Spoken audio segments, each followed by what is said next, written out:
The Joel Fernandez Show is a talk show channeled spontaneously from source to edify and help raise the vibrations of truthers, starseeds, Christic alchemists, and others who have seen through this illusionary matrix into messianic consciousness by discussing hidden knowledge, higher dimensions, and manifesting so that we can shine our light for everyone to see and co create the earth that we know we actually deserve to live in.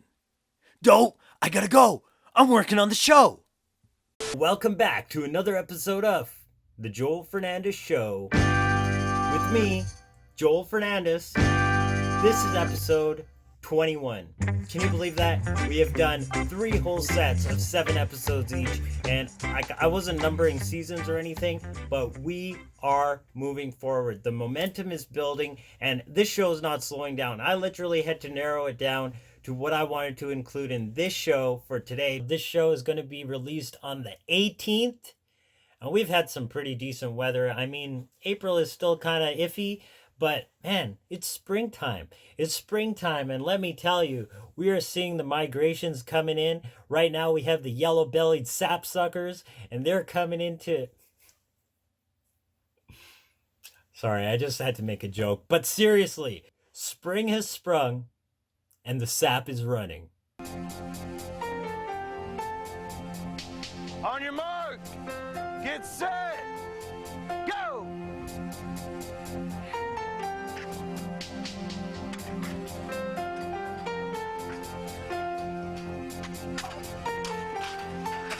How'd I do, Coach? I knocked them all down. Did I win? Clarence!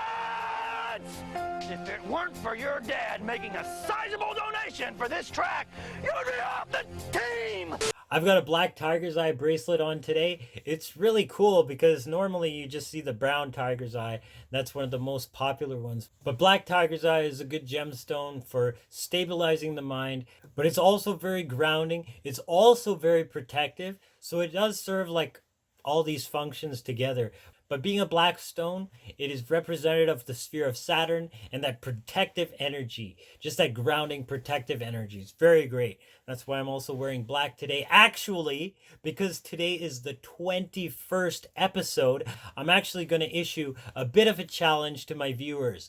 But if you go back and watch the previous episodes, I've actually put in a sequence, a repetitive sequence into my series. And if you can figure out what that sequence is, how often it repeats, and what it's symbolizing, you win a contest. And I'm actually going to send you a full-size print of the current year calendar and a copy of the full oracle that was revealed to me in regards to the year, which includes prayers for dedication. It includes a process whereby 7 rites were revealed to me. It literally recounts my esoteric experience of angels bringing this message to me. It has stories and recipes written in a symbolic manner, and then it has a bunch of images also in the back. So if you figure out the sequence that is embedded into my show and what it symbolizes, well, that stuff will be coming to you. Compliments of yours truly.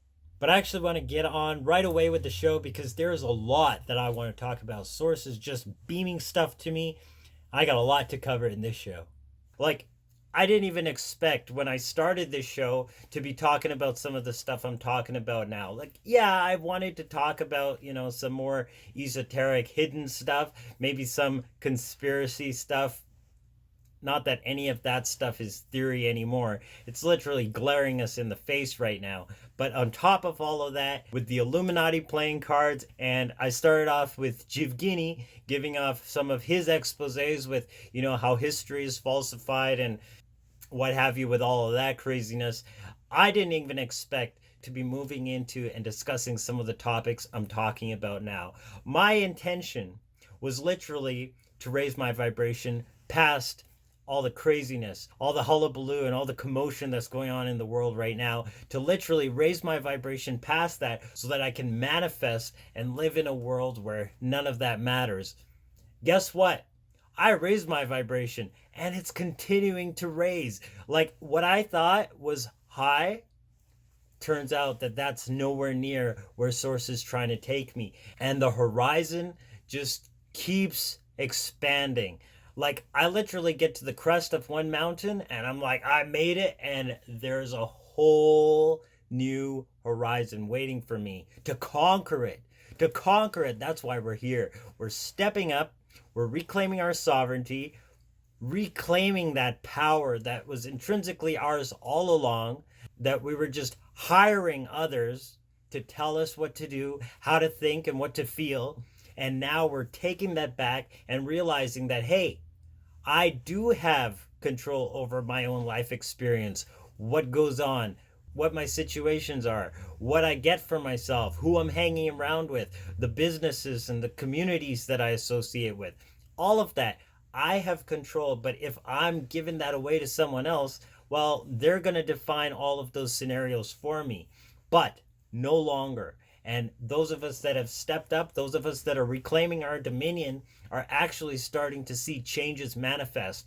And maybe not so much in the external world. Maybe the external world still has a bit of baggage that needs to be worked out.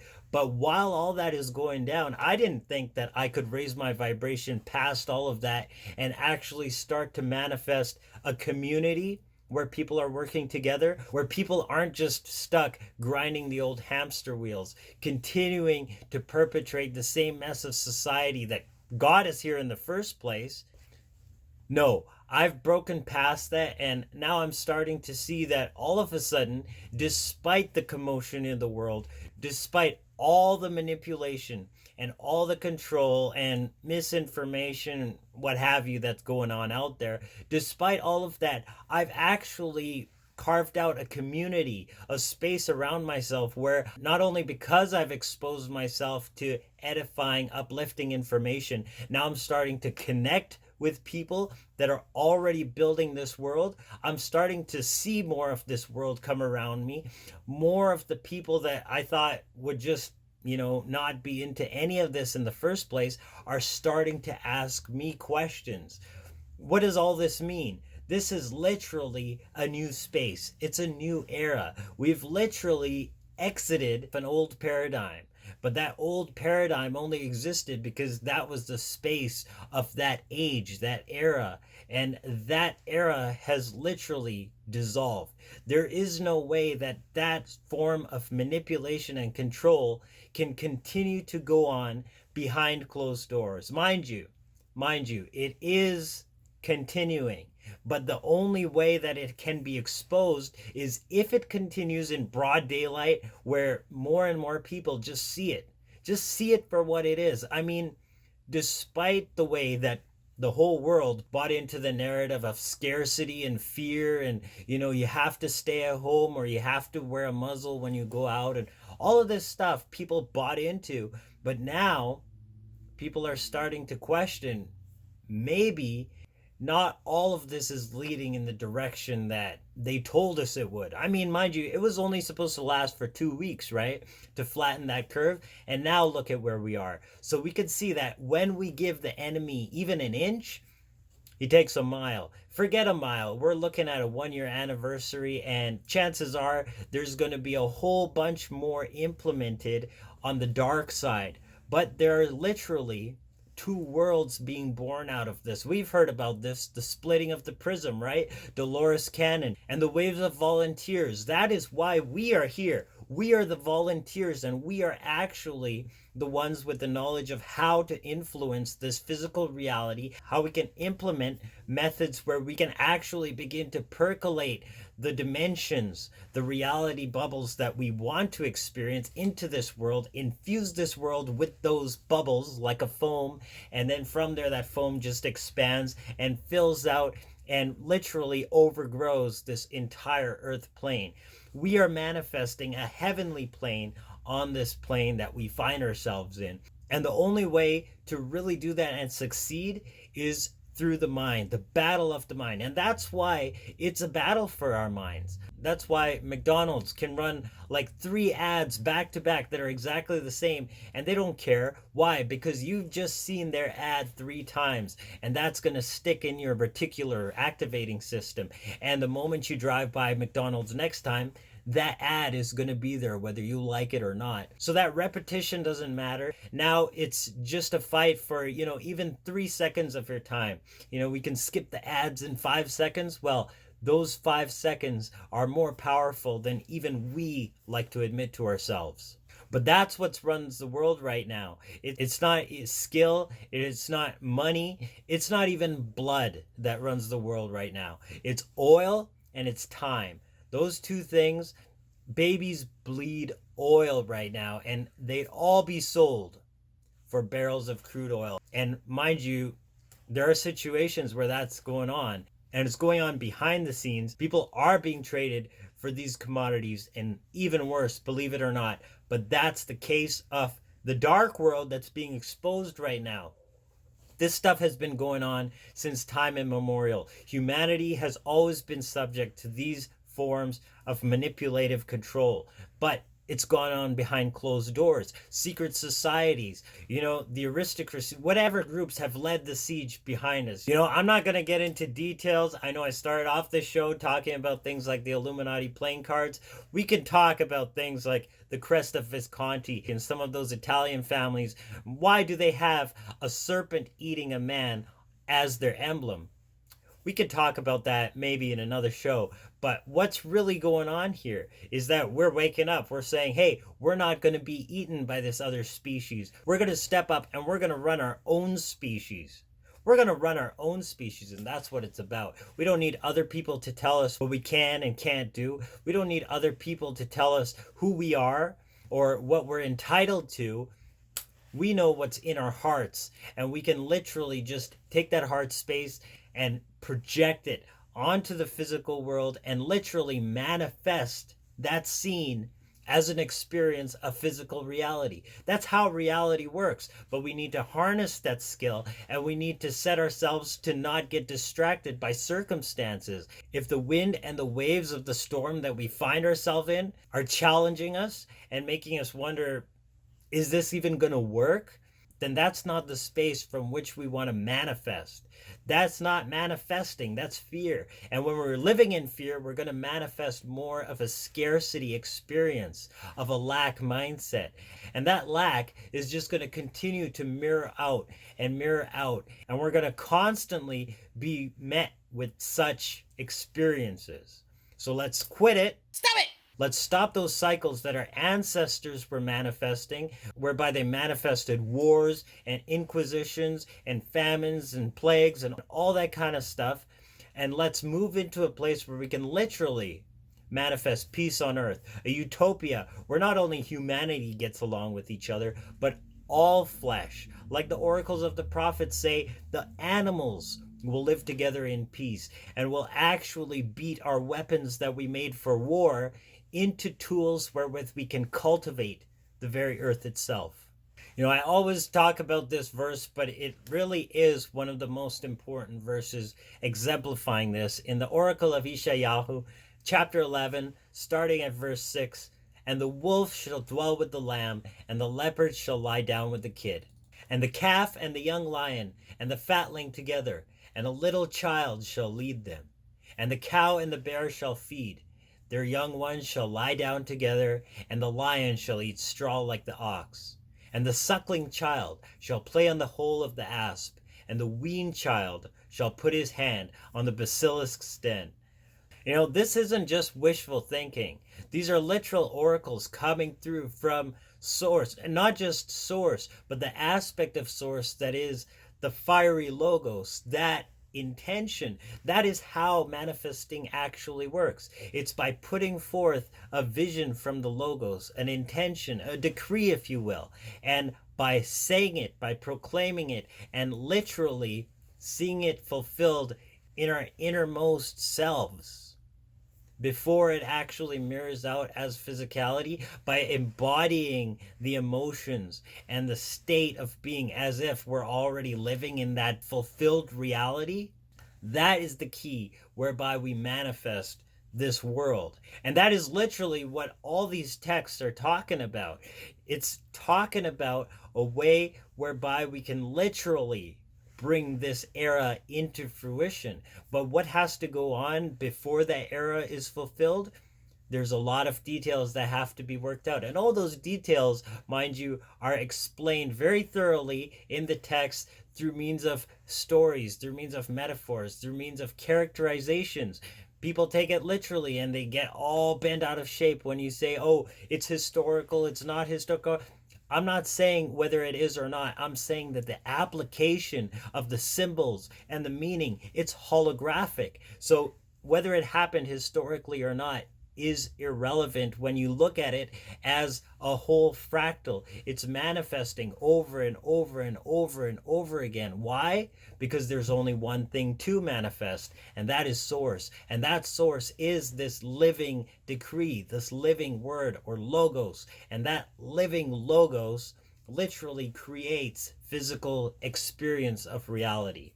So all these guys that have given oracles, all these prophets of old, all the scriptures of all religious texts, guess what? They're literally channeling this logos, this divine essence that actually manifests reality. And it's not just wishful thinking. Otherwise, guess what? Half of what these guys say is rubbish because it hasn't happened. It doesn't look like it's ever going to happen. Why are the religious institutions still holding on to these texts? Well, guess what? Even they aren't expecting the text to come true, but they're sitting on a gold mine. Why? Because that gold mine is a science, and that science is the science of the mind, and literally mirroring the mind onto physical reality as an experience. Why? Because consciousness is primary. Physical reality is the effect of our consciousness, and the events and the circumstances, the relationships, the situations, the job patterns, the house we live in, the food we ate today, all of that is a manifestation of where our state of being has built upon and led us to experience. That is the essence of how reality works. So once we get our state of being into the right place, there might be some things that have to unfold. In fact, more than likely, there will be quite a few things that have to work themselves out, to rectify themselves, and to adjust, conform to the new reality wherewith our new state of being is set. But that is an inevitability. As long as we maintain that new state of being, as long as we maintain that trajectory, our trajectory will continue in that direction, and we literally cannot avoid the destination that we've set for ourselves. So don't give up. Even if you've seen some of these elaborate, maybe even unbelievable visions, if they've come through from your heart and you've started to realize them, don't give up, no matter what the circumstances, because that continuation in that state of being means that it's inevitable. It will take time. It will take a process, but it is inevitable. It is inevitable. Even death cannot stop the experience of that fulfilled reality coming into your experience of a physical reality. And don't think that's a cop out. Don't think that that's a disappointment. And I'm saying, you know what? If we die, oh well, but we're going to experience something better. That's not what I'm saying. What I'm saying is we make the best of what we can here. But if it's not meant for this dimension, when we get to the next dimension, man, you guys, I don't know about you, but I've been to the other side. And what I've seen in the other side, if we know where people that have crossed over are now, if we actually knew more about the causal dimensions, the higher states of being, what life is like after we shed this flesh, you know what? We wouldn't be mourning for those that have crossed over. Literally, we'd be so jealous because they are actually in the space where there's divine life, Mind you, these are for those that haven't actively rejected source in this physical life. Because if you reject source consciously, and if you reject this essence of truth, if you reject this in this life, there's a place of darkness that people end up in when they get out of there. And I don't know what that state of being is like and how long that drags on. And I'm sure each individual has their own justice coming to them. But man, that place, like, look, we could talk about the writings of hell. We could talk about the first visions of Ardaviraf, which is the Zoroastrian prophet that actually went to the realms of hellish torture and literally wrote down all of the rooms and all of the stages, that inspired Dante's Inferno. And many of these things, I'm not denying that they're actual transdimensional dimensions. But what I'm saying is that they've been used as systems of control to monopolize people's souls. It's very easy for the Vatican or some of these other groups to actually manipulate people through fear, through guilt, through shame, through condemnation, all of that stuff that the churches monopolize. Sorry, I shouldn't say churches. Religious institutions, because even these guys, they don't own the term church. Originally, that term comes from the Greek word ecclesia, which literally just means a functioning government.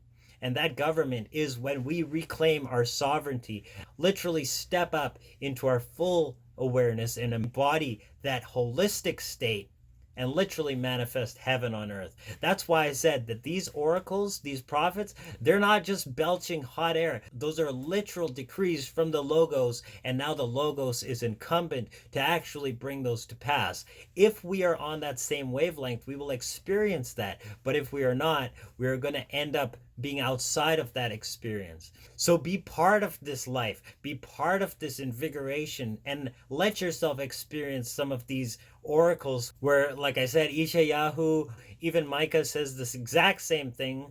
They shall beat their swords into plowshares and their spears into pruning hooks. Nation shall not lift up sword against nation, neither shall they learn war anymore. Neither shall they learn war anymore. And that, my friends, is when all wars were ended. We are literally moving into not an age of destruction, not an age of commotion, not an age of manipulation and freak out control, pandemonium.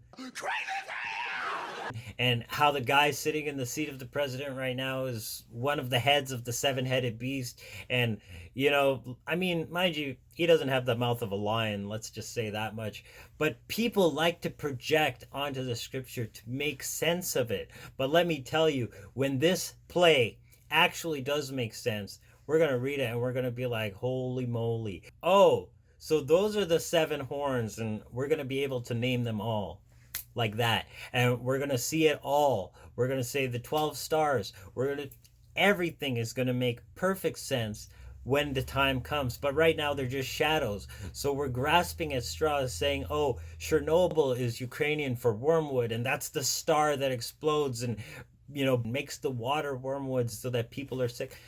All of those are shadows, but they do not dictate what's coming up, because what's coming up is from inside, and we can literally manifest despite all odds, despite astrological trends, despite whatever trajectory is coming our way. We can literally manifest over it, around it, all the ways across. There are no limits when we actually tap into source within, and from that essence within us, we can literally manifest heaven on earth. Hey Joel, we're going to go to a quick segment with Jared. Jared? Why? Because producer wants it. Have you listened to that guy? Yeah, why? I mean, it just sounds like he doesn't know what he's talking about. I don't know why we should have him on air. Producer wants it, Joel. Sorry. All right. Well, our producers want to cut to a quick segment. So we're going to go to this quick break with Jared at Opinionated. We'll be back right after this. This old-time radio program was originally aired live, long before the advent of high fidelity. And so tonight it gives me great pleasure to make way for a man who knows what he's talking about. And welcome back to Opinionated, the show where your opinion matters. All the lines are open, so call in with your opinion to me, Jared Farnenstein, listening with open ears and a closed mind. Let's go to the phones. Caller, you're on with Jared on Opinionated. Caller, are you there? America. Do you have a question or a comment? I just love America. Absolutely. We have an amazing country. It'd be a shame if something happened to it. Dear Lord, not another one. Have you been living in a hole in the ground, son? If you haven't paid any attention to the politics in the news and the bullshit on TV. Okay, sir, I need to cut you off right there. This is a family network, whatever that means anymore. So watch the language, sir, or I'm gonna have to cut you off. I'm sorry, Jared, but it's just that I've seen so much go into this nation. My pappy, my grandpappy, and all their pappies before 'em. All of them raised me and my siblings an army for the Lord. No lie, all 17 of us. We're like Methodists for the modern millennium. Don't tell me this is going to be another plug for an all-American grassroots cult. We had to change broadcast regulations since the last election. Cult nothing. Did you know that this country was founded on a cult? It's what makes this nation different than all the others. That's why those Moonies want a slice of this all-American pie. American Pie. Whatever happened to that movie series? It honestly went downhill really fast after the third movie. You pervert! I bet you're streaming this show from your parents' basement, you 40-year-old virgin. Okay. Let's leave the personal attacks aside.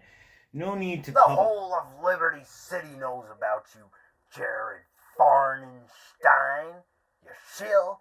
You must feel pretty good to be a voice for the globalists, implementing those protocols like your comfy little life of sin with your boyfriends.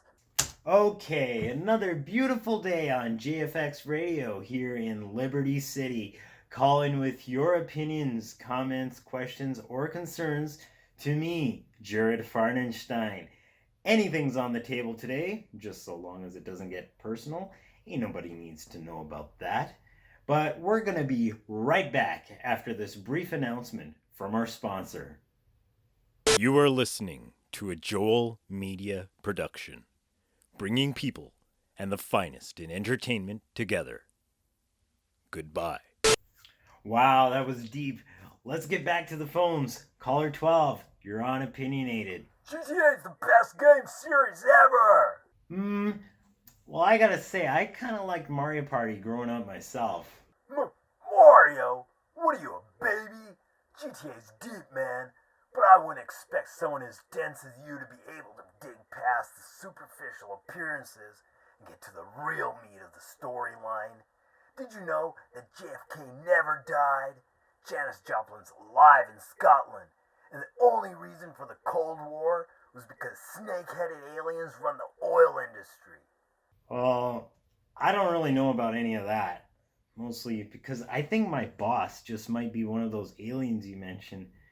But I honestly think that acting out virtual violence for 8+ hours a day just might spill into other aspects of life. How can you be so dumb? Did you climb a stupid tree and hit every branch as you fell out of it? I bet you and your boyfriends just stay up all night beating each other with pillows at your slumber parties. Wait, what? Man, all you radio personalities are all the same. What are you trying to insinuate? You wouldn't even think there's anything wrong with what I'm insinuating. That's how far up the cavern you are. Okay. If you're gonna take personal jabs at me, I'm gonna have to let you go. Sell out! I know where you work. Well, not like that's much of a secret. It's literally the tallest skyscraper in downtown Liberty City. Remember, it's not a conflict of interest if we own all the radio stations in town. God, why are people in the city so mean? I need a snack. We know that you don't have time to prepare every single meal. So what do you do when you're really hungry? So hungry you just want something now? Well, why don't you grab a Strovich bagel? Try from trillions of types. Plain, cinnamon raisin, sesame seed, poppy seed, everything, nooch cheddar, and many more. Choose from infinite toppings, from butter, nut butter, jam, cashew cream cheese with herbs, cashew cream cheese with herbs and spices. Or try our vegan lox bagel with choices ranging from pickled carrots to pickled daikon. Or if you really like pickles, try some of our pickled pickles, Jared's favorite snack for breakfast, lunch, or Shabbos. Strovich's Bakery. Pick up a bag today. Introducing Doobie Snacks. If you've ever been hit by the munchies, but you just can't get your butt off the couch, you gotta try Doobie Snacks. Featuring our chenille pipe cleaners in assorted colors, red, white, blue, and fuchsia. We take care in coating all our pipe cleaners with our premium unadulterated organic kosher tar. Once a smooth and even coat is applied, these tasty bits are rolled in our quadruple A plus finest grade BC ash, calcinated, homegrown, and local. 420%. You won't find down-home quality like this anywhere. So when you're hungry, reach for a bag of Doobie Snacks. But be sure to keep some nearby. You never know when you just might not be able to make that journey off the couch. And who says e-commerce isn't a brilliant idea? And speaking of brilliant, you're listening to me, Jared Farnenstein. Let's see what's plaguing this fine city. Caller number 42, you're on Opinionated with Jared. What's on your mind? Man, did you hear that last ad? For tar. Who in their right mind would ever eat that? Hey, I like my snacks. Kind of reminds me of when we used to get pretzels during recess. Man, pretzels are for poor people. Everybody wants to eat desserts, but pretzels are for people who can't afford the calories. Well, I like ice cream from time to time as well. Yeah, but you don't eat it all the time. Me, on the other hand, I got a dozen donuts right here on my lap, right now. And I'm chowing them down. Doctor recommended. And after I'm done with these, I got 3 more dozen on my kitchen table. I got 9 seasons of King of Dukes to rewatch. All you fools think you're doing your body a favor, but all y'all scrawny fig twig vegans, it's about time y'all rolled over and died. This is our world, boy. Not for long. God, who's screening these calls today? But let me add to that. This is no longer the 80s when you had to buy a pint of almond milk in a glass bottle in a dingy shop 35 miles across state. And by the way, hats off to all the old school vegans who pushed through those decades so I can now have vegan cheese pizza in the supermarket. Deep respect. We couldn't have done it without you. Okay, so it's another balmy day here, locked down in Liberty City. Caller 33, you're on Opinionated with me, Jared Farnenstein. What's on your mind? I gotta agree with you, Jerry. Veganism is the way to go. Well, I'm glad to see someone else feels the same way. Good stuff. And by the way, my name is Jared, not Jerry. But one thing that bothers me, Jerry, why do people go batshit crazy when they realize tofu doesn't taste like meat? I mean, no shit. It's tofu. Sir, I'm going to have to interrupt you just to let you know that I can't have you swear on air, or I'm going to have to go to another caller. And it's not my call, that's the FCC. I'm sorry, Jerry. It's just I got a lot on my mind, you know. My pa, well, I'm not exactly at liberty to discuss it, but he's one of the bigwigs on Ball Street, you know? He's out all day and out all night, and come to think of it, he hasn't even been home for, almost a year now? Damn. But then there's my ma, and it just seems like nothing I do is ever good enough, you know? Everything is always, Vinny, why aren't you more like your pa? She thinks I'm a good-for-nothing son, but I only ever do my best, you know? I only have ever done my best. Oh, and then there's Abu Patura Kudurisu. Have you heard of him? No, I think I'd remember hearing a name like that. This Babylonian warlock. Can you believe it? My aunt. My own aunt. Auntie Olivia. How could she? but she paid that coon to put a curse on me. Ever since then, I've had this rash on my butt. Whoa. We gotta keep it family friendly, Vinny. Vinny? How did you know my name was Vinny? You aren't tracing this call, are you? No, but you mentioned... Listen, you do really well to forget that my name is Vinny. You understand?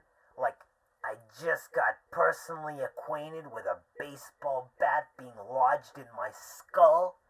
Do I make myself clear? Why, of course, Vinny. I mean, sir, sounds like you got your struggles carved out for you. I don't struggle. I make others struggle. Always remember that, Jerry. For sure, sir. I hope you're able to find some relief from your family and from that nasty rash you were just on the verge of disclosing to our listeners. Yeah, but I got a solution. I used the Sharpie marker. On your rash? That really works? You know, I would have tried Windex myself. Not for that. I declared myself winner of the lottery. Winner of the lottery? Can't just do that. Can you? Well, winner-elect. I haven't officially been inaugurated yet, but, you know, I'm declaring myself winner. Like I said, I used the Sharpie and filled in the lottery numbers myself. I don't think that's gonna work, sir. Hey, if you want to be number one, you gotta go for first place. You know, stating the obvious is all well and good, but when you get paid for it, things start getting really complicated. So, if there's any sane person in Liberty City, anyone at all, please call the show. This is an SOS going out to all of Liberty City. We are in a dire state of emergency. Anyone with a minimum 10% active brain, please call the lines at Opinionated. 333-420-6669 with me, your host, Jared Farnenstein. Yo-ho, brush, that's or lather, boys, whichever you've the notion. 50 cents for shaving cream, $1 for the lotion.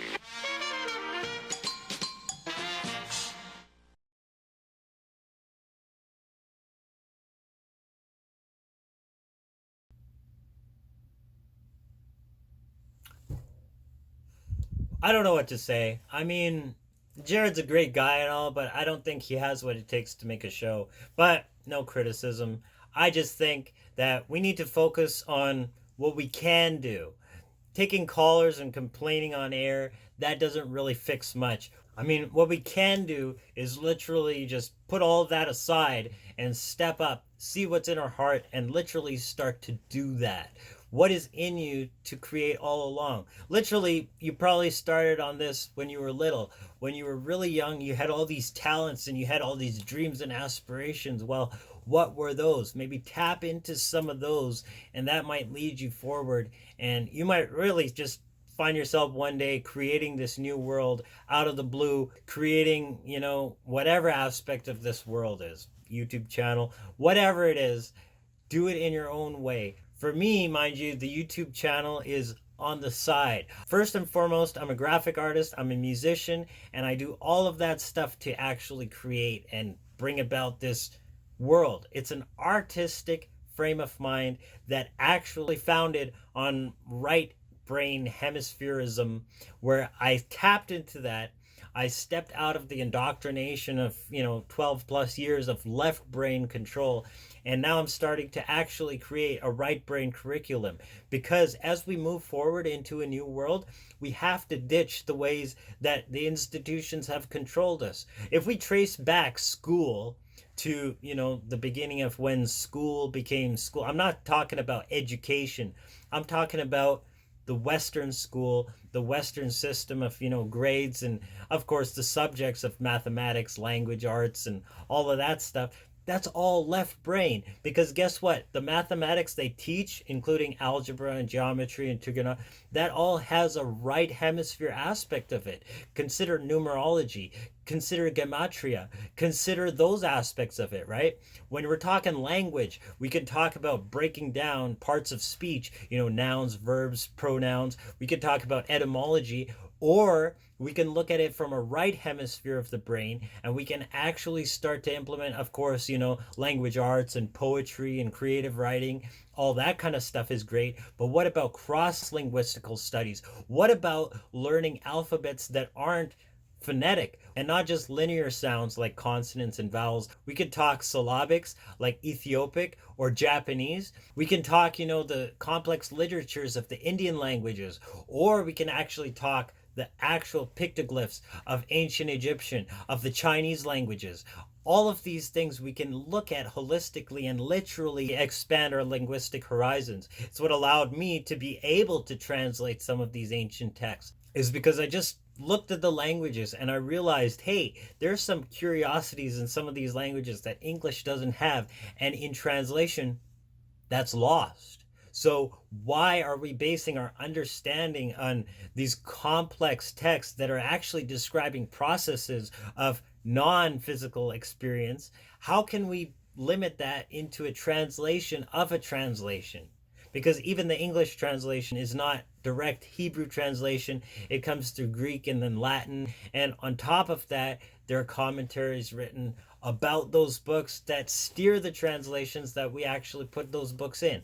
So institution is not the way to go. And I could talk for ages about institution. My family comes from Portuguese India. Guess what? Portuguese India was notorious for the Inquisition. In fact, the Inquisition that went on in Portugal, the Iberian Spanish Portuguese Inquisition, was nothing near what happened where we are from. Now, Goa is the name of the state in India where my family's from. There were several territories that Portugal had laid claim to, but Goa was the main one. And it was there where the Inquisition had its head office, and that was where all of this went down from. They took that Inquisition, and because a lot of Jews and a lot of Muslims in Iberia, and a lot of just people that were being persecuted under the Inquisition left Portugal. They left Spain and they went to Portuguese India, because guess what?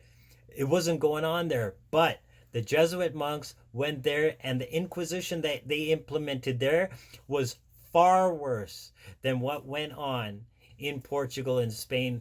Guess what? Because nobody was there to stop them. Nobody was there to hold them accountable. And they made a public display of dissenters. Let's just put it that way.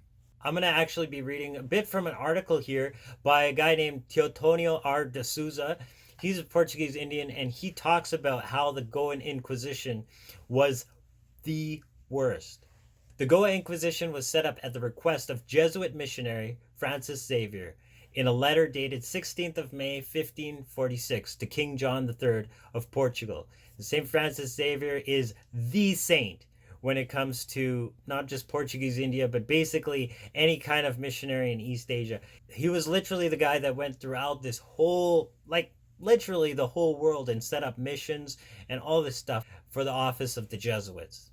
Between the Inquisition's beginning in 1561 and its temporary abolition in 1774, at least 16,202 persons were brought to trial. Most of the Goa Inquisition's records are now lost, destroyed by the Portuguese when the Inquisition was abolished in 1820. Abolished. French historian and philosopher Voltaire wrote, Goa is sadly famous for its Inquisition, which is contrary to humanity as much as to commerce. The Portuguese monks deluded us into believing that the Indian populace was worshipping the devil, while it is they who served him. We see this through institutions the world over. Who are the ones pointing the fingers? And what are the acts? What is the fruit that they bear into the world? Let's just leave it at that. At least from 1540 onwards, and in the island of Goa before that year, all the Hindu idols had been annihilated or disappeared. All the temples had been destroyed, and their sites and building material was in most cases utilized to erect new Christian churches and chapels. Public practices of Hindu rites, including marriage rites, were banned. The state took it upon itself to task of bringing up Hindu orphan children. The Hindus were denied certain employments, while Christians were preferred. And mind you, that form of Christianity, it wasn't just like, oh, you're a Christian. It meant you were baptized in the church. You're literally a member of this institution, and we'll get to that. It was ensured that Hindus would not harass those who became Christians, and on the contrary, the Hindus were obliged to assemble periodically in churches to listen to preaching and to the refutation of their own religion. Now, speaking of the baptisms, a particularly grave abuse was practiced in Goa in the form of mass baptism and what went on before it. The practice was begun by the Jesuits and later initiated by Franciscans also. The Jesuits staged an annual mass baptism on the feast of the conversion of St. Paul, which is on January 25th. And in order to secure as many neophytes as possible, a few days before the ceremony, the Jesuits would go through the streets of the Hindu quarter in pairs, accompanied by their slaves whom they would urge to seize the Hindus. When they would catch a fugitive, they would smear his lips with a piece of beef, making him untouchable among his people. Because of this, conversion to Christianity was then his only option.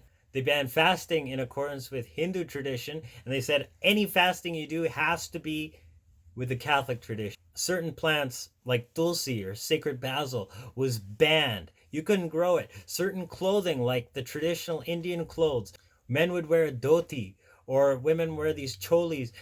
All of that was banned. Guess what? That's cultural. But because the culture said no, now they had to adopt this other culture, and that's how they got in. And that's how, mind you, even my family was converted. We were forced converted, and we were all given the generic name of Fernandes.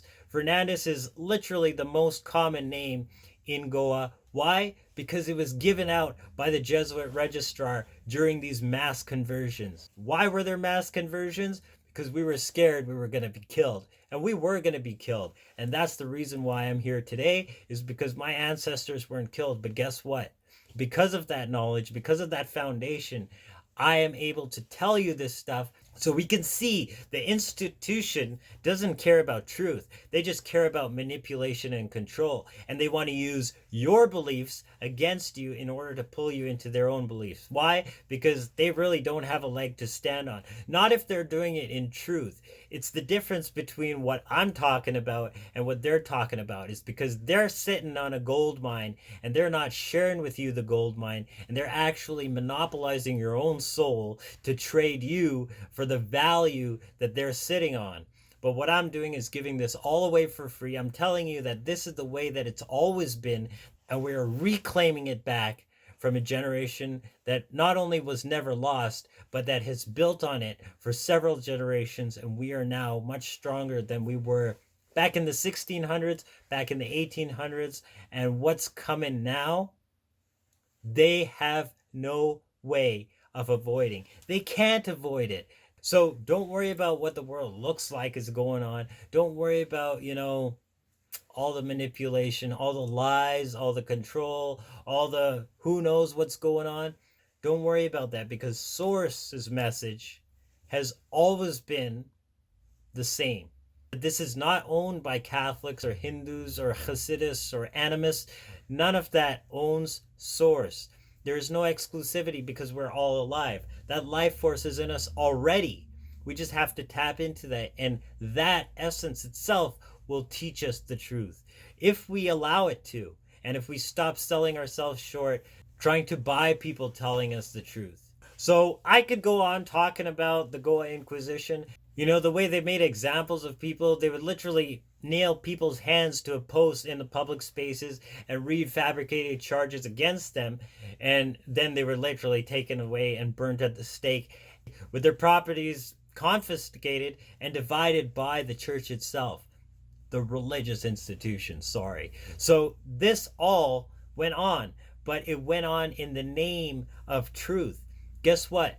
They weren't fighting for truth. As Voltaire said, they convinced us that the other people were serving the devil, when in fact they were the ones doing so themselves.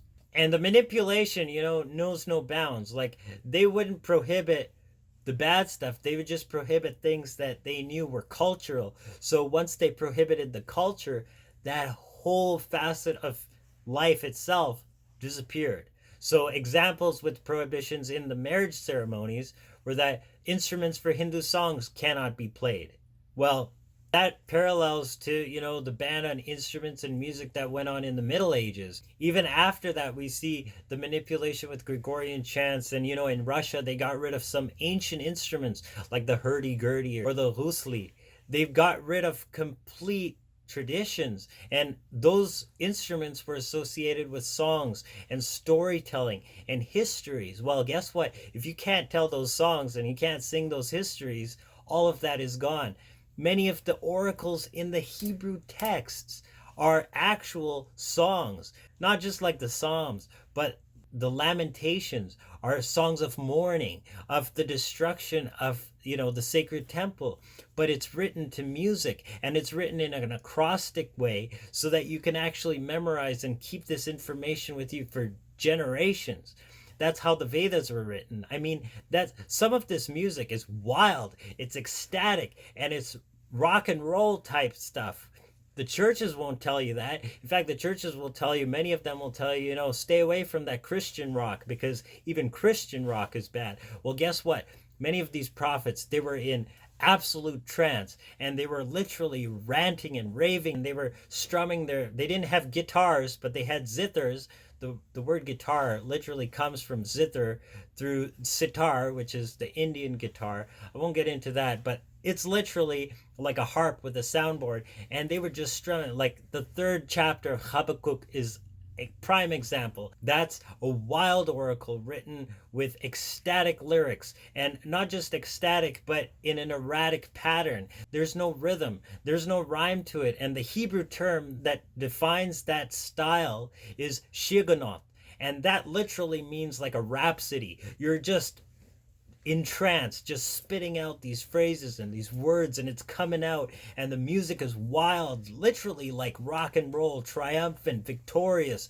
And man, all of that stuff that they were doing has been lost, not only to us, but over iterations from the exile, and then the return of the exiles, and then Greek period and the Roman period, and then second exile, and now we have the Rambam, and all that stuff that comes after that is all built upon levels of rulings, of decisions, of changing and implementing and saying, oh, this ruling is no longer valid, so we're going to stick with this. And they're changing things, but guess what? The truth doesn't change. Institutions, they need rules. They need to codify things and make things into a working order so that a system is invoked. But guess what? Source's system is above this world, and it's in that rising to that level that we can actually start to embody more of that level and literally transcend these institutions. We literally transcend them, and we literally enter into that sovereign state of being. And before I close, I actually want to share parts of an oracle that I received, and I wasn't even planning on sharing this oracle because, mind you, it came through several months ago, and I'm constantly just getting new words and updating and everything, but this word still stands. And what's happening now, it's like Source hasn't backed down. Source hasn't changed any of the information. Source doesn't apologize anytime Source says something and it doesn't happen right away. The message is still incumbent on Source to fulfill it and bring it as an experience. Some of this stuff that's in this oracle even is way beyond the logic which I'm capable of accepting. But I know that this isn't limited to the bounds and reasoning that we as physical human minds are capable of. This is coming through from divine source. And when source says something, do not back down. Do not apologize. Because if you do, that just means that you don't trust this essence. So what are you doing talking for it in the first place? Get back in line. Let those of us that are really tapped in speak up. This is the message that came through on November the 6th. And I thought it was pertinent then, but it's even more pertinent now as we're stepping into literally the splitting prism, manifesting this world despite the control, despite the manipulation, despite the blatant lies. Their hiding is gone from them, as this oracle will point out. And we are seeing that everything that's happening is actually part and parcel of this whole process unfolding. So, thus says absolute source, the aspect of the divine known as Jehovah or Yahweh, which literally means that which goes around comes around. Whatever these guys planted, they're going to expect a harvest, and those stalks are ready to be harvested. I have spoken, and you will see what will happen. It is so easy for them to be in office. This is not what we speak of. We speak of everything that has come to now. Everything that has led to now has led to now. And what will come from this will be magnitudes higher and greater and more on a level that cannot be fathomed right now. But what will expose will be dimensions more than which has been exposed already. And you will see. You will see. It has looked as if there's a tidal wave, but what was a tidal wave before is nothing. Splashing in the puddle of existence for me. So the tidal wave is coming. The tidal wave is coming. For when you see the wall of water approaching, when you see the wall of water, you will know that I am the Lord. Watch them fall like dominoes. Watch them fall like dominoes. Watch them line up, and line up they will. Line up they will. Line up they will, one by one. Like as they will line up, and they will fall like dominoes. And they will spread. The fall will spread from one to the next, from one nation to the next, from one realm to the next, from one empire to the next. It will spread, and before you know it, the whole of the web will be exposed before your eyes, bare and naked. What will you say? What will you say when you see that? For I will expose it. For I will expose it, and there is not a thing that they will be able to do to hide it. They will not be able to run. They will not be able to cower. They will not even be able to retreat, because Jezebel herself shall be down on her knees. Jezebel herself will be down on her knees. Jezebel down on her knees before me. And they said to her, part from your wicked ways. They warned her and asked to know and tried to lead her in the paths of righteousness. And they said, come with us, for those ways are too violent and evil. You are straying far, for great danger is coming to you because you were straying away. You are straying away. And she did not listen. So therefore, her fall is imminent. Her fall is already happened, and you will see in the physical. With your eyes, you are beholding the greatest videotape of all you will record. For this movie, which I am showing, is of life itself, and you are being the living, breathing experiencer of it. The greatest unfolding of power you have ever seen is coming forth, and the Logos shall speak to you. The Logos shall drive the countries, and the Logos shall drive the world. This is the era of the new era. This is not a realm to be trifled with. This is the establishment of the new era, and it comes forth from the Logos. It comes forth from the Logos, and the Logos has spoken. The Logos has spoken. You will see not only 2 terms, but 4 terms, and you will laugh, and you will say, how is this even possible? But you shall see it. You shall see it with your own eyes. You shall see it and marvel, and they shall see it and marvel, and they won't even be able to comprehend it. Nay, they will not comprehend, for the light that shines within them, the light that shines within them is unable to comprehend, but I shall bring it about. And look and see, and look and see. Like I said, you will see upon yourself 4 terms, for the light thereof is strong. Bring upon yourself to hearken and hear, to listen, to know. I am He. I am He.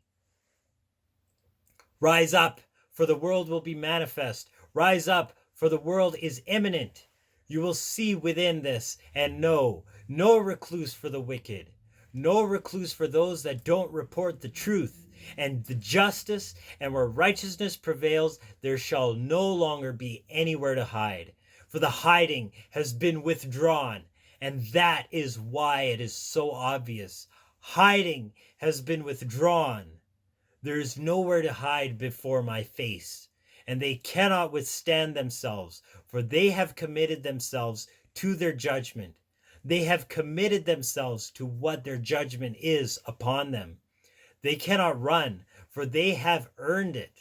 They have earned it in all entirety, and it is being brought to pass. One by one, the dominoes shall line up, and like the tower falls, the entire block shall tumble, and there will not be one left who will be unreckoned. They will all be counted and tallied, for I know each one, and I have formed each one, and I have seen and watched as each one strayed.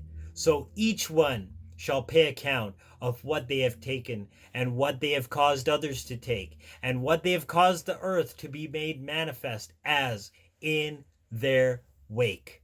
For this day shall be recompensed. It's time. It's time. It's time. It's time. It's time. It's time. The axe is ready to fall. It's time.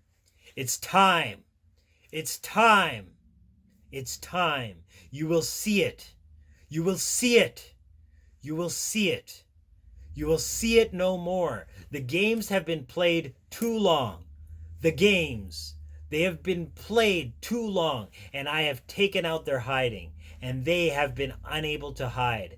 They have been unable to hide. They have been unable to hide because I have taken out their hiding from before them, and they're exposed to the entire world for who they are, and every domino will fall. But they are all exposed before me, says the Lord. I have done this, and I will prevail through my agents in place. Remember when you see it, all which has been washed away by the waters and the tides before have been swelled into a swell. And what you thought was a wave is only a swell, for the true wave is coming. The true wave is coming, for when you see the wall of water approaching them. If you thought there was no place to hide now, you will see. You will see that there will be no place to hide then, and you will wonder and be amazed because you will know I set it up. And it is only the truest, those who have chosen death, those who have chosen hate, those who have chosen malice, those who have chosen ill intent will be the ones who will not be persuaded, for they are on the camp of Satan himself, and they are in his territory. This is the territory of Satan warring me, for I will avenge them. You will see me move. You will see me move because I will not be wronged. Bring it on. Bring it on. Bring it on. Bring it to pass, says the Lord, for I have created them. Remember, remember, remember, remember, remember the days of old when I spoke to all of them. When I spoke to all of them. This is coming again. This is coming again. This is coming again. You will see. You will see. You will see. You will see. You will see it very fast. They're coming. They're coming and not happy. They're not happy. They're not happy because their brothers and sisters were killed. You will see them. You will see them. You will see them. The army of children that are born. The army of children that are born. You will see the children that are born. You will see the children that are born. Now. Now. We have agents in place now. They are coming. You will see. You will see. They have no clue. what they're up against. That's all it is.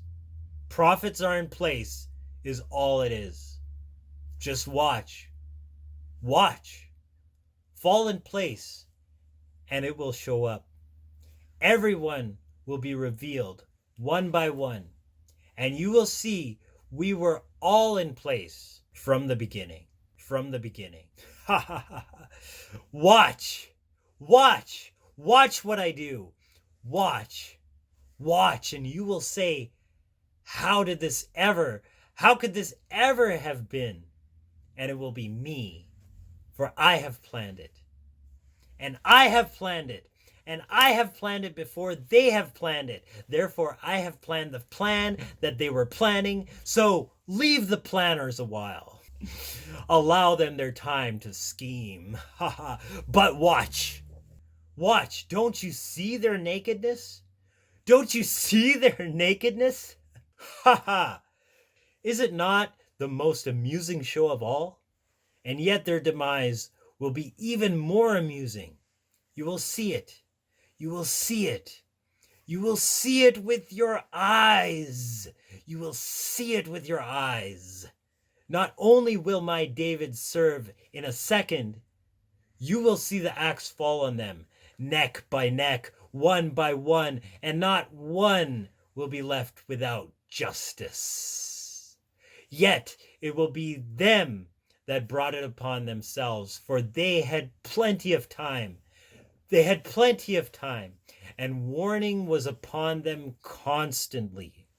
Look at how much time they have, and yet they can still turn back and look and look and look and look and look. They paint themselves yet more and more into a corner. Naked, naked before the world, they are painted into a corner. Behold the serpent before it gasps. Behold the serpent as it gasps. And then behold the serpent as it slithers and slithers and slithers into the dirt. And it stopped. It stops moving. It stopped moving. And then you wonder how she has fallen. How? And you will see. You will see. The movies were not true. The stories were not true. It was a code. It was a code. It was a code. And yet, they were blinded. They were blinded by the story. And yet the story was not true. The code is what's true. The code is what's true. And now the code is being revealed. For the age has shifted. And their age is not in them for their favor. For their favor has shifted, and it is a huge disgrace upon me, upon me, upon me. So justice will be enacted, and it will be swift, for it cannot be allowed to exist in this way. The way. For the way the world has become is a way for me to stay away. It is not stay away time. This is time. This is time for us to be one. This is time for us to be one. So you will see it. You will see it. You will see it come forth. All people will see it. All people will see this ripple begin. And it will carry out and it will spread and all people will watch it do so. The whole world is watching the show to bring the whole earth into such a pivotal moment where they are fixated and then show them my justice. And one by one, every single domino shall fall. This is not the game that we were playing 10 years ago. This is a new age. This is a new age, and their age has ended. Their age has ended. Check it out, man.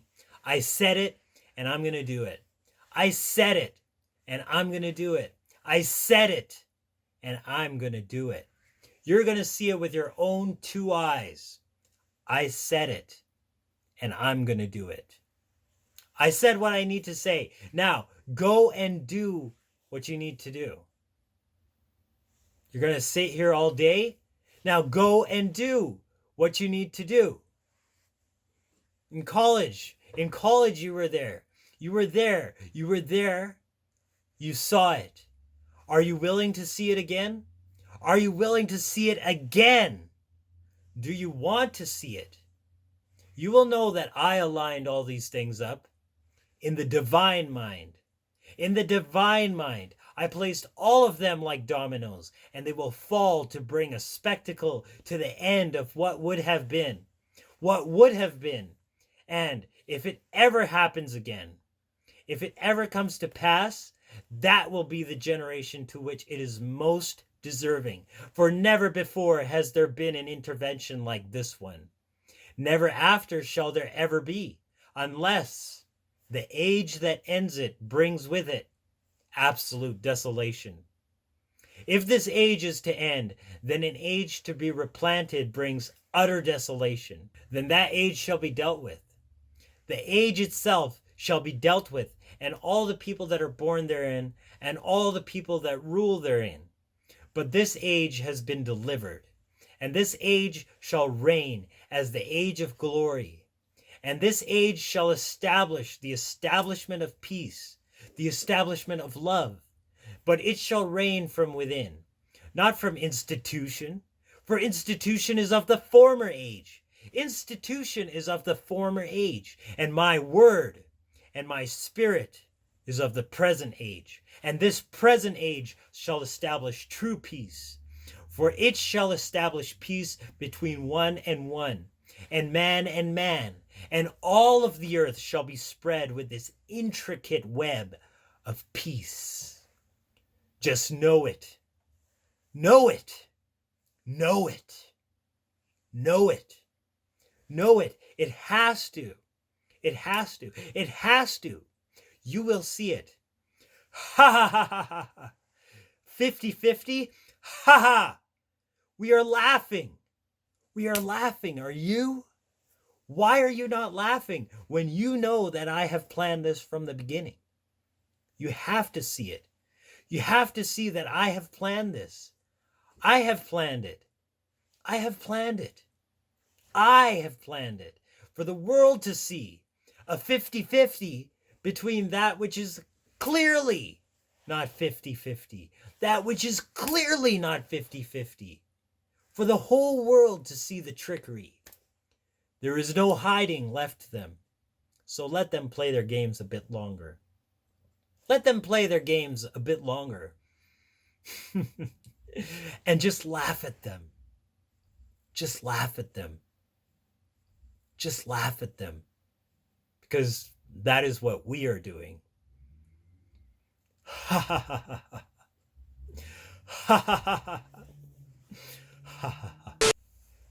So that's that oracle. Like I said, I wasn't even planning on sharing this because I'm constantly getting new updates, but this one is pertinent to the politics and what's going on, not just in the States, but the whole world. Because like I said, all eyes are on the States right now, and the way that the States goes is the way that the world goes. And it's no surprise. I mean, we all know that the voting was rigged.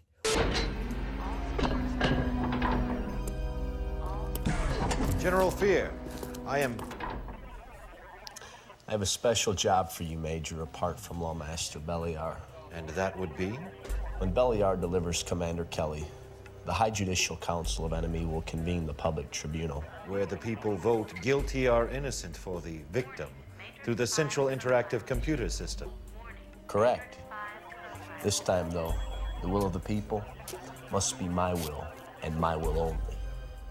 In other words, you'd like us to sneak in, override the system, and rig the voting. Crude, but accurate. At least to some extent. But sources saying, don't worry about it. Allow them to play it out, because guess what? The shoplifter can't be charged with the crime until they leave the store.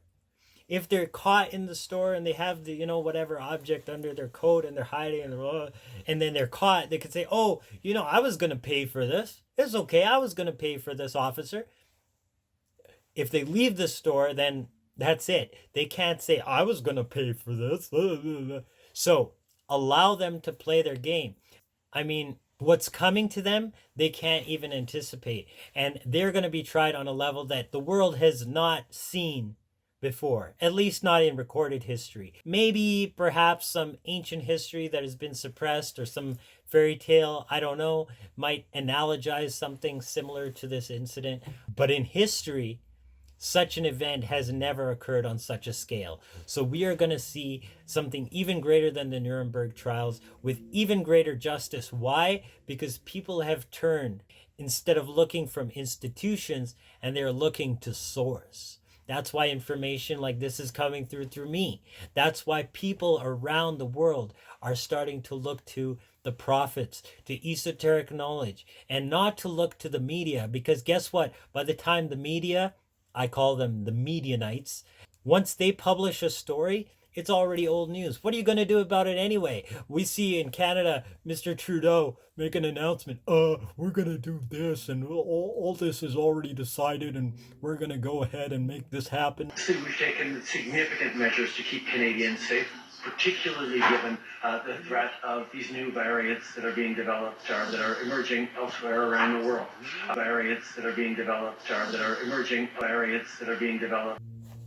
Really? I mean, by the time you say anything, your handlers have already decided the whole roadmap to get there. That's why the prophetic is where our power lies. We can actually say, you know what, this trajectory that Source is bringing to us, we like it. Let's continue in that direction. Or we can say, hey, this warning that's coming, I don't really like it. What can we do right now to put an end to that? What can we do now to change that direction? What can we do now to have a different outcome, one that we prefer? Because ultimately, we want to manifest a world that we prefer rather than one that we don't. And that's what we all deserve. We deserve a life that we prefer. We deserve a life to enjoy. And we deserve a life to live out our days without stress, without commotion, without control, without manipulation, where we're with, our family, our fellow man, under the vine and under a fig tree. I mean, how much would you like to just run around chasing your lover wearing nothing but a fig leaf on? I know I've used that analogy before, but literally that's what these oracles are telling us. We're literally going to re-enter a Garden of Eden paradigm and embody that space once again. That is our inheritance, and that is coming to us if we but realize it now. Despite the circumstances, then we will see the circumstances shift around us. Oh, wait a minute. Daryl is calling in. I'm sure he has something to say. Daryl, what do you have to say about this, man? Wow, Jewel, you have really covered some crazy stuff. I don't know what to say, man. That Inquisition stuff, man, I knew that the institution wasn't 100% legit, and I was always skeptical about them in the first place. And thanks to you, you opened my eyes and actually showed me that, I can look into this on my own. Just ask Source to reveal the truth to me. And actually, I've learned more just doing that than I ever did, learning from teachers or churches or whatever have you.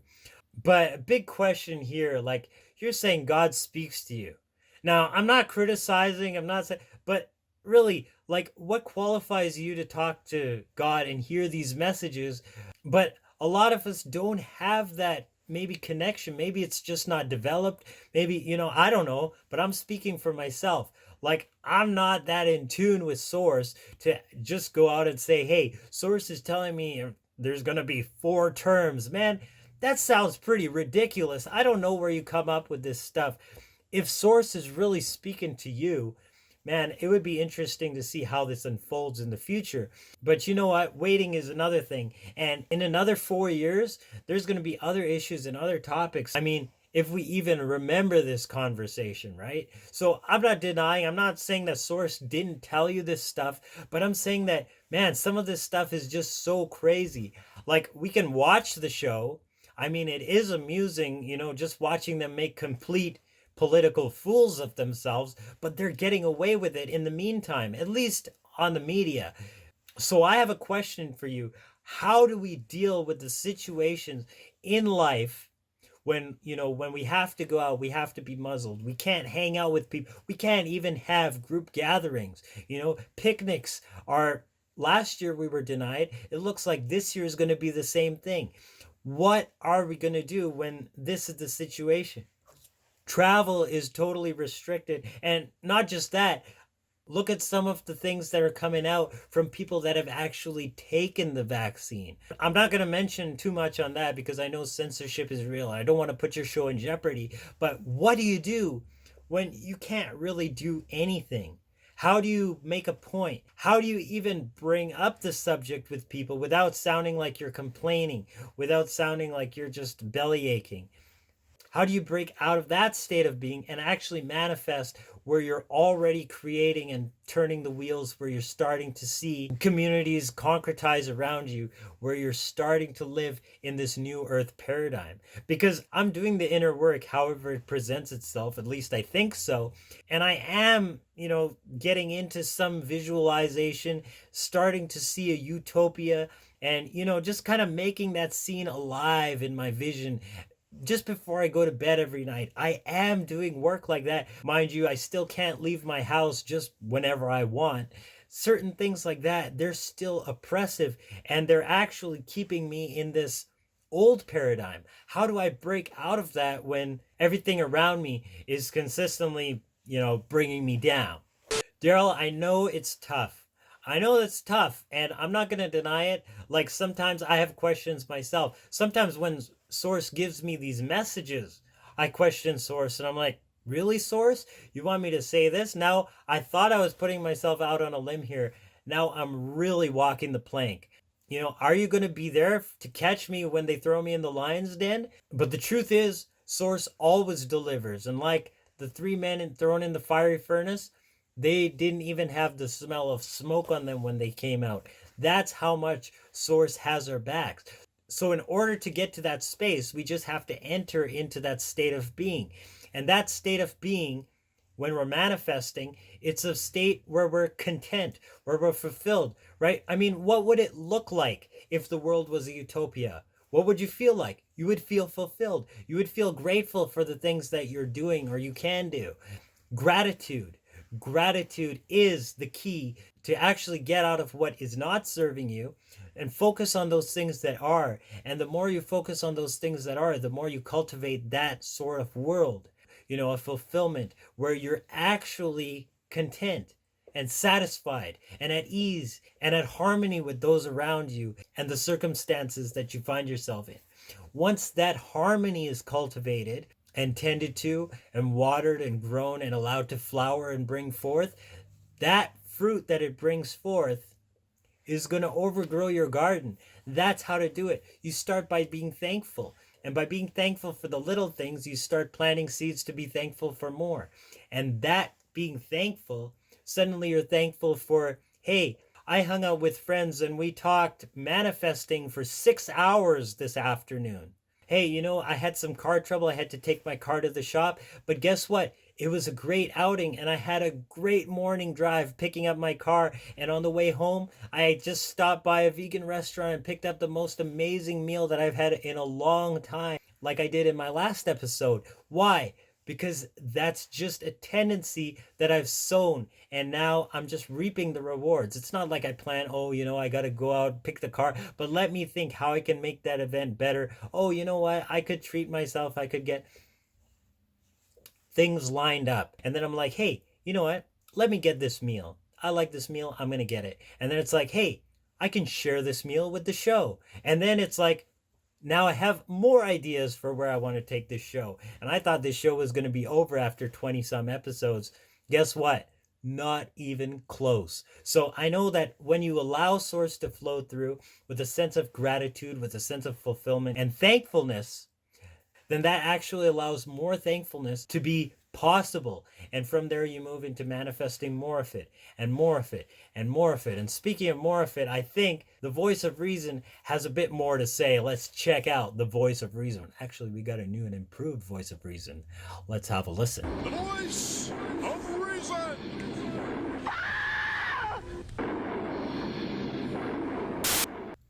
Turn your thinker into a thanker. and you'll stop feeling like such a cranker. In other words, keep your tank full of thankful. Alright, well, as cheesy as that one was, it's true. The more gratitude we have, the more fuel we'll actually have to move in the direction that we want.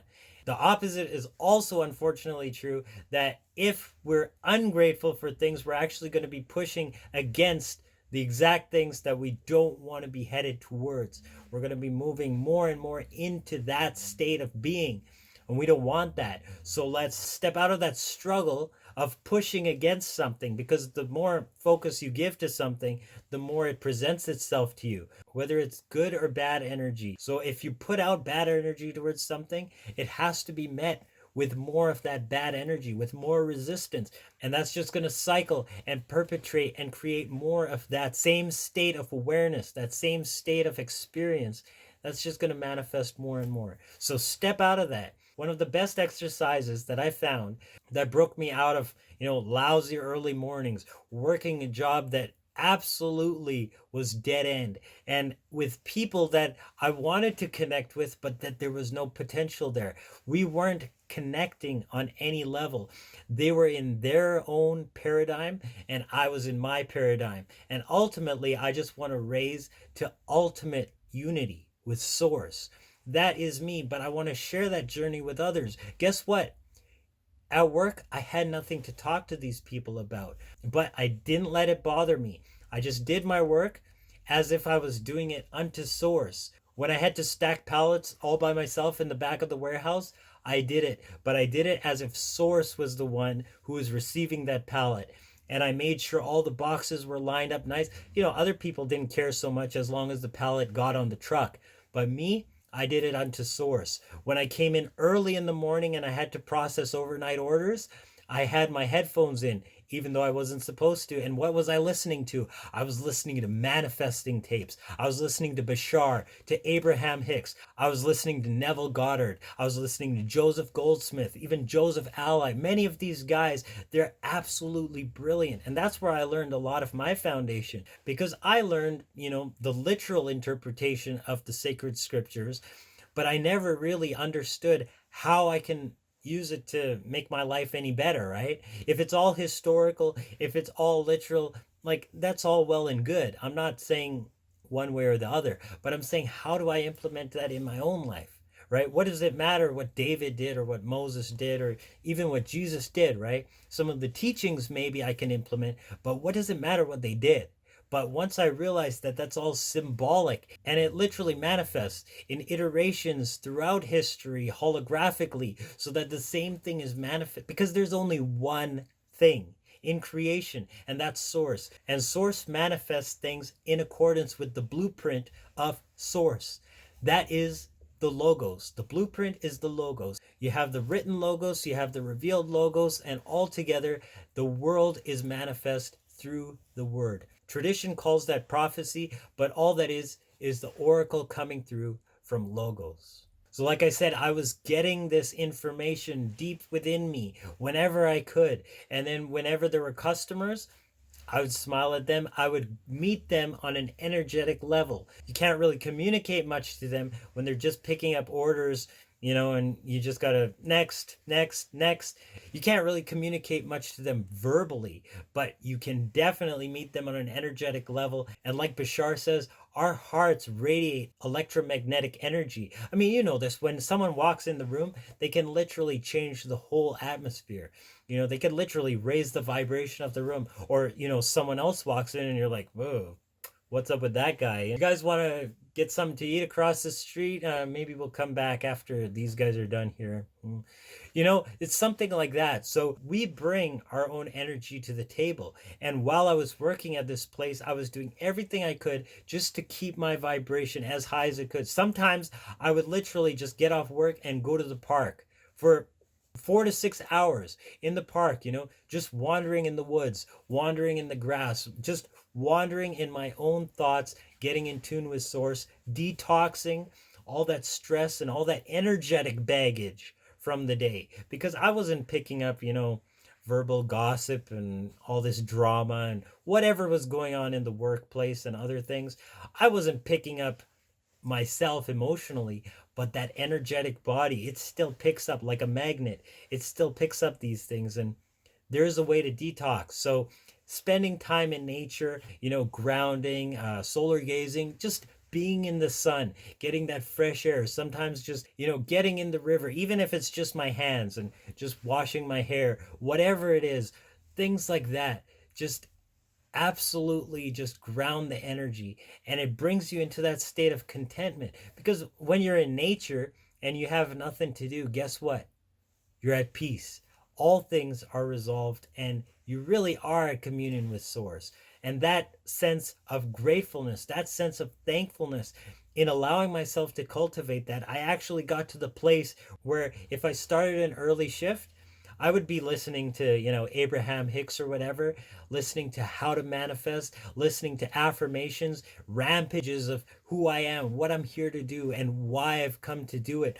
All of that inner work that I was cultivating was coming forth and coming through, and I was able to manifest more and more of that space. And I actually got to the place where when I would start my early shifts, I would just go on my phone and I would just type in a text like 5 to 10 things that I was grateful for. Many of them hadn't even come to pass yet, but I would write them as if they were happening, or as if they already had happened, as if I'd already experienced the emotions of it being a past event. And because I was at work and doing this, in between tasks, this whole process normally might take me like 5 to 10 minutes to think of 5 to 10 things to be grateful for. This thing took me like sometimes 2 hours, but because of those 2 hours, I was constantly thinking, what am I grateful for? Oh, maybe I can write this down. Maybe when I get a chance, I'm going to change that other thing I was thankful for and add in this other thing. Sometimes I would end up with a really long list of like 20, 30 things. There's nothing wrong with that. You're just cultivating that sense of thankfulness, or that sense of gratitude. And in doing so and in visualizing and setting forth those motions, one day, it was just like a week after the lockdown hit last year. And one day I just showed up to work and they're like, you know what? This whole thing isn't working out. We've had to downsize. Half of the departments in the store aren't even functional anymore. So we're going to have to let you go. Sorry about that. And I was like, because I knew that there was so much potential just waiting for me, and I couldn't realize that while I was being held back in this space. But I had to have that space because that was what I manifested for myself. As soon as I manifested a way out, boom, it's like the floodgates open. And the first thing that literally manifested April of last year was this show. It wasn't called the Joel Fernandez Show last year, but it was in development. Source was developing it, and it developed for the whole month of April last year. It was 420. And I used that month not just to get blitzed out of my mind, but to use that blitz to invent this show in order to bring to your experience my description of this new earth reality. This show is me bringing my experience out into the world. And that's all that matters.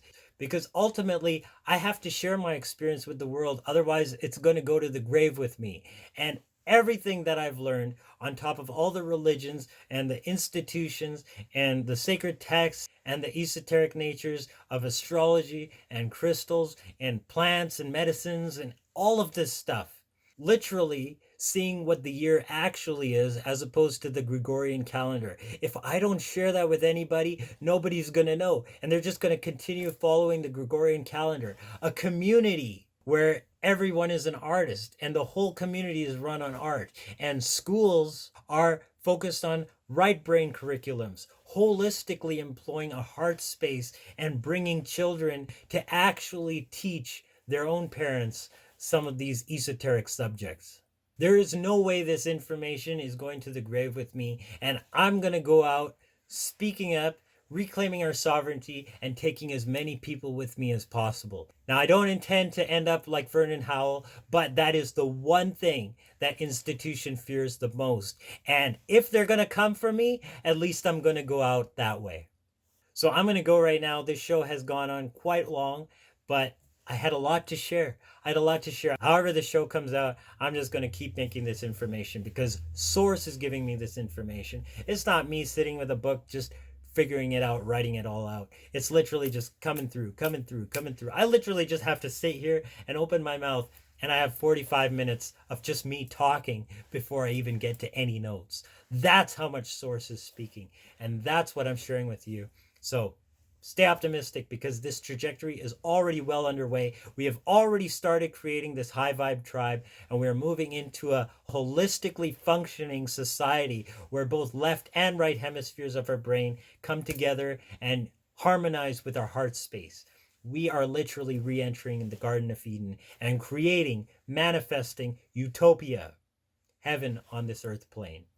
So I love you guys. Do whatever part you can to manifest, bring that talent alive within you. Whatever skills and desires and passions that you have from your youth, from your childhood, that's the key. Tap into who you really were before institution and parents and society beat it out of you. Tap into that. Start to create bubbles of that reality. And once you do, you're going to realize that that's just been waiting for you all along.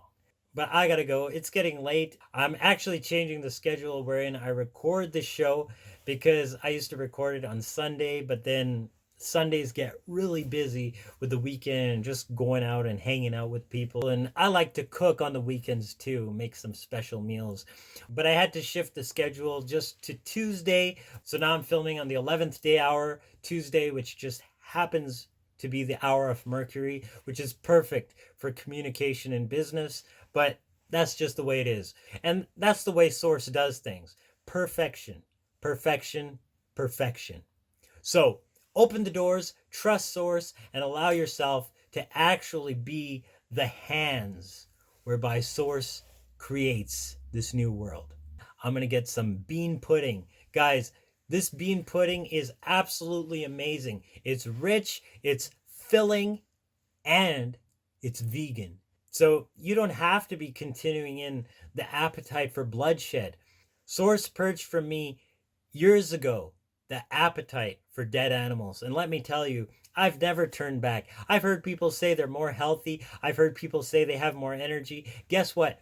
There are some vegan meals that literally zap me of energy. But then there are some where I can eat and keep going for like sometimes days without even realizing that I haven't eaten.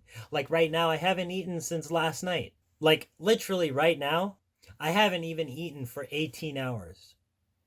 18 hours. That's right. It's almost sunset. This is the first day of Ramadan, and literally 18 hours. This is the first day of a fast, and I feel like this. But I am going to be preparing some bean pudding.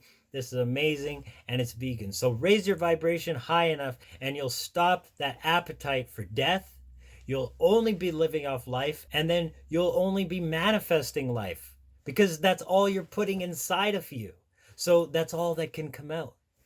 Get there. It's possible, and institutions don't want you to get there, so they hide this information from their own followers. But all institutions have the capability where their congregations are capable of reaching these heights, these energetic levels where there is no appetite for bloodshed anymore. That is how we are going to enter into this era where we beat our swords into plowshares, and nation will not lift up sword against nation anymore. Neither will they learn the art of war. So I love you guys. I'll see you in the next video. Joel signing out once again. Stay optimistic, because we are manifesting a new earth.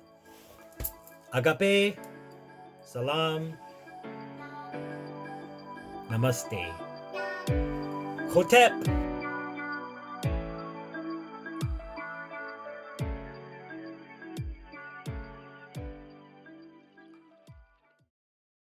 The words of Yahweh.